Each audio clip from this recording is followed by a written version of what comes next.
కానీ సీరియల్ నవలను రాసినప్పుడు సంపాదకులతో మీకు ఏమైనా వచ్చేవా సమస్యలు? అంటే ఇలా చేస్తే బాగుంటుంది. ఎవ్వరూ రాయలే, ఎవ్వరూ అడగలేదు, రాయలేదు. నేను రాసింది రాసినట్టుగా వేసేసారు అంతే. ఎవరు ఏం మాట్లాడలేదు. అంటే తర్వాత కాలంలో ఆంధ్రభూమి వాటిల్లో కొంచెం సంపాదకుల జోక్యం ఉంటుంది. సీరియల్స్లో ఇలా మారిస్తే బాగుంటుంది, ఉత్కంఠ కలిగిస్తే బాగుంటుంది. లేదు, ఎప్పుడు నన్ను అలా అడగలేదు. మార్చండి అని కానీ ఇలా పెట్టండి అని కానీ కథలకి లేదు, నవలకి ఎవరు రాయలే.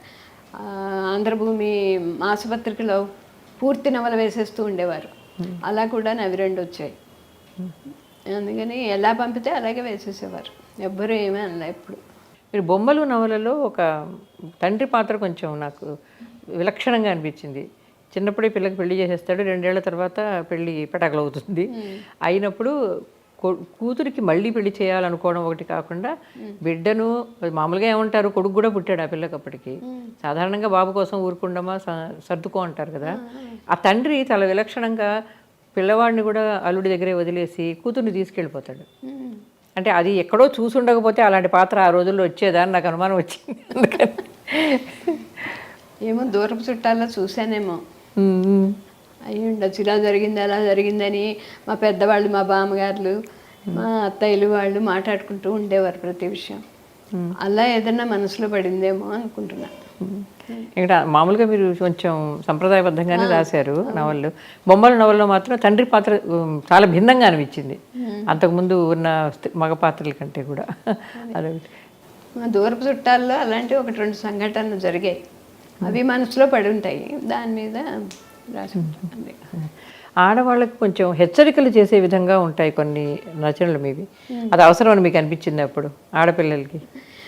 ఆ రోజుల్లో మరి అందరూ అలాగే ఉండేవారు. ఆడపిల్లలకి నష్టాలు కష్టాలు రాకూడదంటే కొంచెం జాగ్రత్తగా ఉంటేనే మంచిది. ఇప్పుడేంటంటే వీళ్ళు చదువుకుంటున్నారు, బాగా పెద్ద చదువులు చదువుకుంటున్నారు, తెలివితేటలు వీళ్ళకి ఉన్నాయి. ఆ రోజుల్లో అంత తెలివితేటలు తక్కువే కొంచెం ఆడపిల్లలకి. ఇప్పుడు కూడా మనం తక్కువే అనాలి. చిన్నపిల్లలు మోసపోతున్నారు కదా కొందరు, నమ్మేయడం అలాంటివన్నీ ఏంటంటే ఆ రోజుల్లో కొంచెం ఎక్కువ ఉండేవి కాబట్టి హెచ్చరికగా ఉంటే మంచిది అని. ఇప్పుడైనా నేను హెచ్చరికగానే మాట్లాడతాను. నిజంగా ఎవరన్నా మనకు తెలిసిన వాళ్ళు, బాగా దగ్గర వాళ్ళు ఉంటే మన జాగ్రత్తలో మనం ఉండాలి అన్నమాట కొంచెం వస్తుంది. ఎందుకంటే వీళ్ళు కూడా ఏంటంటే మాకేం తిరుగులేదు అన్నట్టు ప్రవర్తించకూడదు. ఆడపిల్లలు కూడా కొంచెం ఆలోచించాలి, నమ్మకూడదు. ముందర ప్రతి వాళ్ళని నమ్మేయడం చేస్తున్నారు, అది దాంతో వస్తున్నాయి గొడవలు. ప్రతి వాళ్ళని ఎందుకు నమ్మేయాలి? అలాగా లోతుపాతులు తెలుసుకోవాలి.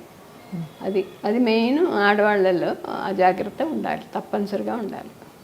మీ పురుష పాత్రలో కూడా భర్తలుగా ఉన్నవాళ్ళు చాలా భర్తరికాన్ని చలాయిస్తుంటారు. అంటే అలాంటి వాళ్ళు ఎక్కువ మీ సమాజంలో చూసారా?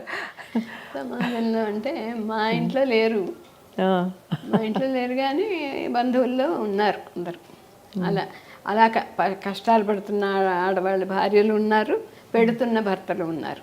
అలాంటి వాళ్ళు ఉన్నారు, లేరని చెప్పను, ఇప్పటికీ ఉంటున్నారు.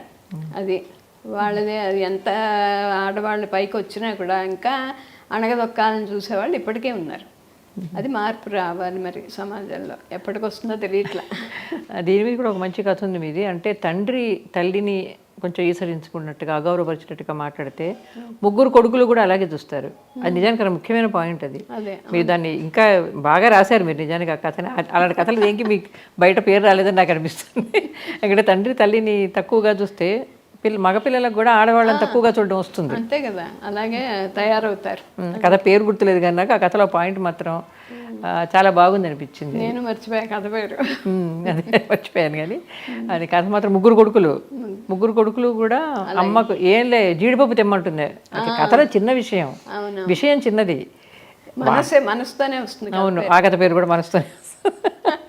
ఇప్పుడు గుర్తొచ్చింది జీడిపప్పు అనగానే. జీడిపప్పు చిన్న కోరిక, బయటికి వెళ్ళి తీసుకురండి అని చెప్పడం అంతే.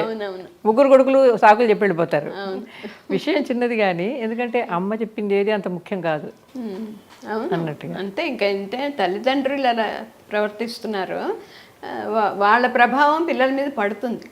అది తల్లి మంచిగా ఇలా ఉంటే ఓహో ఆడది ఇలాగే ఉండాలి అని ఆ కొడుకు కూడా అనుకుంటాడు. ఆడది ఇలాగే ఉండాలి, తండ్రి అన్నవాడు ఇలాగే పెత్తనం చేయాలి.